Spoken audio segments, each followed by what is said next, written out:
Scores of Palestinian civilians are being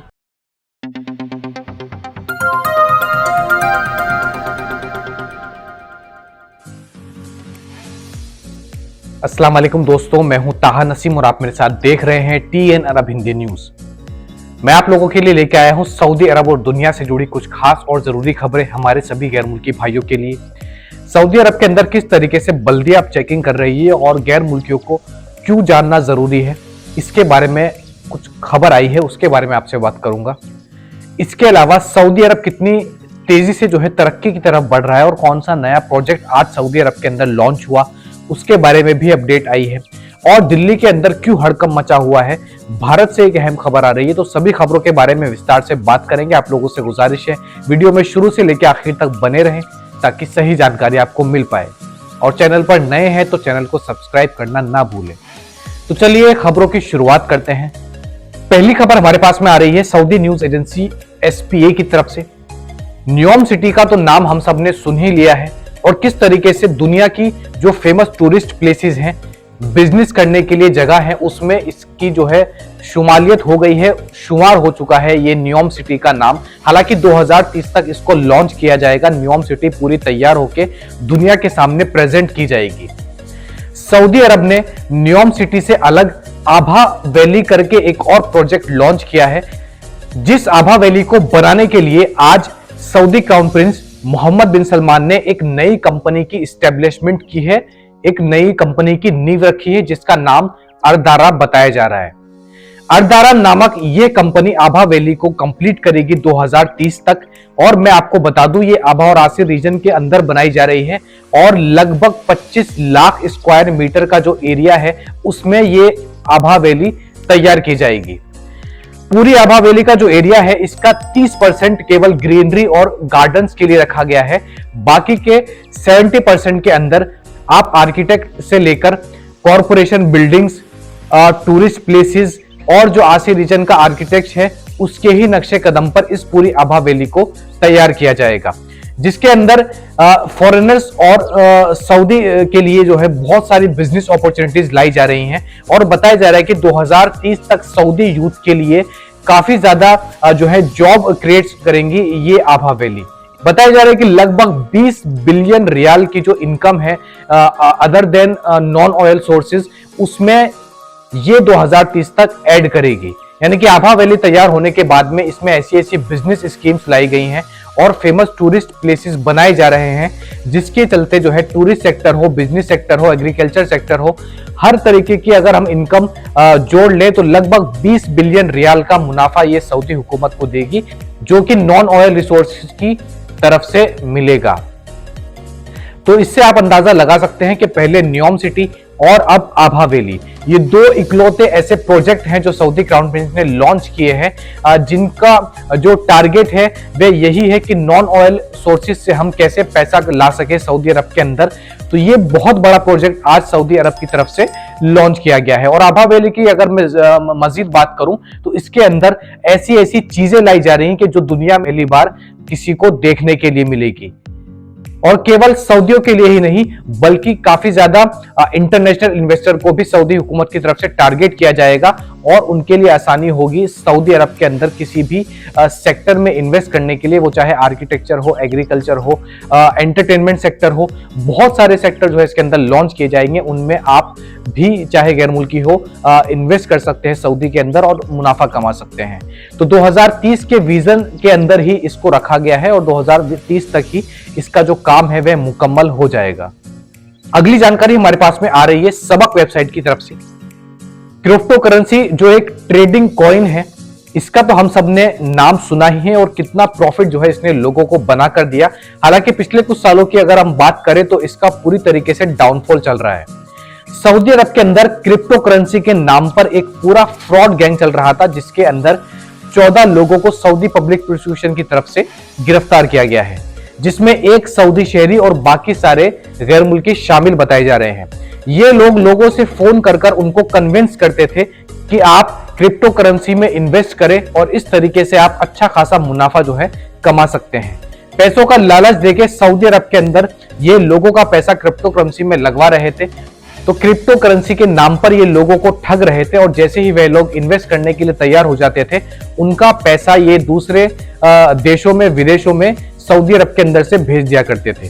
बताया जा रहा है कि 10 से ज्यादा बैंक अकाउंट इन्होंने अलग अलग नाम से, अलग अलग आइडेंटिटी से सऊदी अरब के अंदर खोले हुए थे और जैसे ही लोगों का पैसा इनके पास में आता था, पहले ये अलग अलग बैंक अकाउंट में वो पैसा ट्रांसफर करते थे और वहां से वह पैसा बाहर भेज दिया जाता था। जो इनकी पेरेंट कंपनी है, यानी कि जो इनका मालिक है, वह सऊदी अरब से बाहर रहकर इसको पूरा मैनेज कर रहा था। तो 14 के 14 लोगों को सऊदी पुलिस की तरफ से गिरफ्तार कर लिया गया है और उन्होंने अपना जुर्म भी कबूल लिया है। अब उनको रेलिवेंट कोर्ट में पेश किया जाएगा, उसके बाद उनकी सजा तय होगी। अगली जानकारी हमारे पास में आ रही है लेसन वेबसाइट की तरफ से।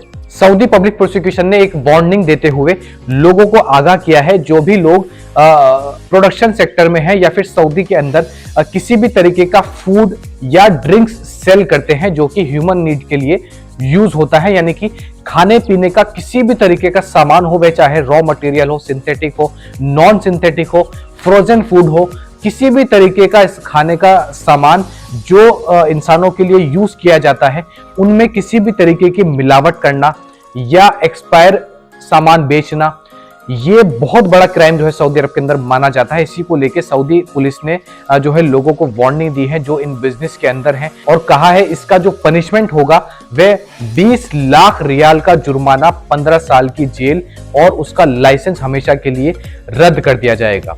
अगली जानकारी हमारे पास में आ रही है अरब न्यूज की तरफ से। भारत की राजधानी न्यू दिल्ली से ये खबर हमारे सामने आ रही है। मैं आपको बता दूं कि जिस तरीके से फिलिस्तीन की सपोर्ट में पूरी दुनिया में रैलीज और मार्च निकाले जा रहे हैं, वे चाहे लंदन हो, अमेरिका हो, जर्मनी हो, बर्लिन हो या फिर फ्रांस हो, जापान हो, चाइना हो, पाकिस्तान हो और भारत ही क्यों ना हो, तो ऐसा एक मामला आज जो है भारत की नई दिल्ली से देखने को मिला है। प्रसन्नजीत कुमार जो ऑल इंडिया स्टूडेंट एसोसिएशन के बोर्ड ऑफ मेंबर हैं, हेड है, उन्होंने ये प्रोटेस्ट जंतर मंतर पर शुरू करने की बात की थी। हालांकि जानकारी ये मिली है कि इन्होंने एक एप्लीकेशन दिया था दिल्ली पुलिस को और सेंट्रल गवर्नमेंट को, जिसके बाद में इनकी एप्लीकेशन अप्रूव हो गई थी और इनको इजाजत दे दी गई थी प्रोटेस्ट करने के लिए, धरना देने के लिए जंतर मंतर पे। लेकिन हुआ कुछ यूं कि जब ये लोग जंतर मंतर पर पहुंचे, इनकी केवल एक ही मांग थी कि इस्राइल जो फिलिस्तीन के ऊपर अटैक कर रहा है और जिस तरीके से अमेरिका उस अटैक को सपोर्ट कर रहा है, इस पूरे मामले में इंडिया को अमेरिका और इस्राइल के खिलाफ में आवाज उठानी चाहिए। पीसफुल तरीके से, यानी कि शांतिपूर्वक तरीके से ये लोग प्रोटेस्ट कर रहे थे जंतर मंतर पर और परमिशन देने के बावजूद एंड मोमेंट पे जो है इनको दिल्ली के ही कमिश्नर का कॉल आता है और कहते हैं कि हमने आपका प्रोटेस्ट कैंसिल कर दिया है और अब आप प्रो फिलिस्तीन जो ये प्रोटेस्ट करना चाहते हैं ये नहीं कर सकते। इसके बावजूद ऑल इंडिया स्टूडेंट एसोसिएशन के जो हेड हैं वे और भी बहुत सारे प्रोटेस्टर के साथ में जंतर मंतर पर बैठे और वहां पर जब अपना मार्च शुरू किया तो इसको लेकर हंगामा खड़ा हो गया। पुलिस की वैन वहां पर पहुंची और भारी तादाद में लगभग 100 से ज्यादा प्रोटेस्टर को जबरदस्ती वैन में डालकर एक अज्ञात जगह पर ले गए। तो इंडिया के अंदर जिस भी इलाके में ये प्रो फिलिस्तीन प्रोटेस्ट हो रहा है, वहां से लगातार जो है इंडिया हुकूमत और वहां की जो पुलिस है उन लोगों को तुरंत गिरफ्तार कर लेती है और इस तरीके का प्रोटेस्ट जो है इंडिया के अंदर अब करने की इजाजत नहीं दी जा रही है। हालांकि इन लोगों की सिर्फ यही डिमांड थी कि इस्राइल जिस तरीके से फिलिस्तीन के ऊपर अटैक कर रहा है, इसका कंडेम जो है भारत सरकार को करना चाहिए और इसके खिलाफ आवाज उठानी चाहिए। अब तक जो सिविलियंस के मरने की संख्या है वह 2700 क्रॉस कर चुकी है। और मैं आपको एक और जानकारी दे दूं कि इस्राइल ने एक और स्टेटमेंट जारी करते हुए यह कहा है कि गाजा से किसी भी फॉरेन कंट्री को मेडिकेशन गाजा के अंदर लाने की परमिशन नहीं दी गई है, यानी कि कोई भी बाहर से मेडिकल हेल्प गाजा के अंदर नहीं भेज सकता, इसकी परमिशन इस्राइली मिलिटेंट नहीं देता है। तो 7 अक्टूबर को पहला हमला जो है इस्राइल की तरफ से किया गया था गाजा के ऊपर और आज जो है 16 अक्टूबर है और अब तक 2700 से ज्यादा लोगों की जान जा चुकी है। जो 2004 में पहला हमला किया था इस्राइल ने फिलिस्तीन के ऊपर, गाजा के ऊपर, तब से लेकर अगर अब तक की बात करें तो जो बच्चों के मरने की संख्या है इस साल यानी कि 2023 में जो ये वॉर चल रहा है इसमें ये संख्या 800 क्रॉस कर चुकी है। ऐसा आज तक कभी भी नहीं हुआ था कि इस्राइल ने गाजा के ऊपर अटैक किया हो और इतने ज्यादा मात्रा में मासूम बच्चे मारे जा चुके हों। तो इंडिया की हुकूमत के इस रवैये के पीछे आप क्या कमेंट करना चाहते हैं और इंडिया की जो हुकूमत है उनको क्यों नहीं दिख रहा है कि जो इसराइल है वह गलत तरीके से फिलिस्तीन का जो लैंड है उसको कब्जाना चाहते हैं, और असल में आतंकवाद कौन फैला रहा है, फिलिस्तीन या फिर इसराइल। इसके ऊपर भारत की हुकूमत को भी जो है स्टैंड लेना चाहिए फिलिस्तीन की सपोर्ट में। तो ये थी आज की कुछ खास और जरूरी खबरें सऊदी अरब से जुड़ी हुई। ऐसी ही खबरें मैं आप लोगों तक डेली लेकर आता हूं। खबरें पसंद आई हो तो वीडियो को लाइक करना ना भूलें और हमसे जुड़े रहने के लिए हमारे चैनल को सब्सक्राइब भी कर दें। मैं ताहा नसीम अब आपसे इजाजत चाहता हूं। इंशाल्लाह कल आपसे फिर मुलाकात होगी मजीद खबरों के साथ। तब तक अपना ख्याल रखें।